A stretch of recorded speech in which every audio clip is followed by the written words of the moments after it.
नमस्कार दोस्तों, ये प्रसंग महाभारत का है। इस प्रसंग में हम यह जानेंगे कि युद्ध से पहले युधिष्ठिर भीष्म पितामह के पास क्यों गए। यह बहुत ही रोचक प्रसंग है, तो चलिए शुरू करते हैं।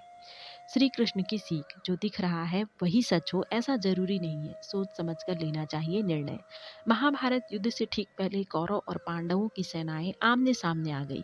युद्ध शुरू होने से पहले ही पांडवों के बड़े भाई युधिष्ठिर अपने अस्त्र शस्त्र रथ पर रखकर पैदल ही कौरव सेना की ओर चल दिए। युधिष्ठिर को कौरव पक्ष की ओर जाते हुए देखकर भीम और अर्जुन ने पूछा कि भैया आप कहाँ जा रहे हैं।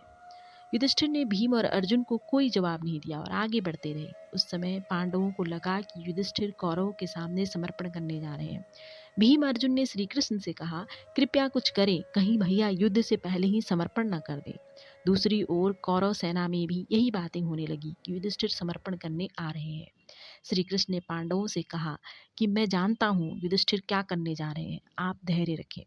युधिष्ठिर भीष्म पितामह के सामने पहुंचे और हाथ जोड़कर खड़े हो गए। दूर से देखने पर सभी को ऐसा लग रहा था कि युधिष्ठिर ने समर्पण कर दिया है, पराजय स्वीकार कर ली है, लेकिन ये सच नहीं था। सच्चाई ये थी कि युधिष्ठिर ने हाथ जोड़कर भीष्म से कहा था कि पितामह आज्ञा दीजिए कि हम आपके विरुद्ध युद्ध कर सके। भीष्म ने प्रसन्न होकर कहा था कि अगर तुमने आज्ञा न मांगी होती तो मैं क्रोधित हो जाता। जाओ, तुम्हें आज्ञा है युद्ध करने की। श्री कृष्ण ने सभी को समझाया कि शास्त्रों में लिखा है कि जब भी कोई बड़ा काम करो तो सबसे पहले बड़ों का आशीर्वाद और अनुमति लेनी चाहिए, तभी विजय मिलती है। भीष्म के बाद युधिष्ठिर ने द्रोणाचार्य से भी युद्ध करने की अनुमति मांगी थी।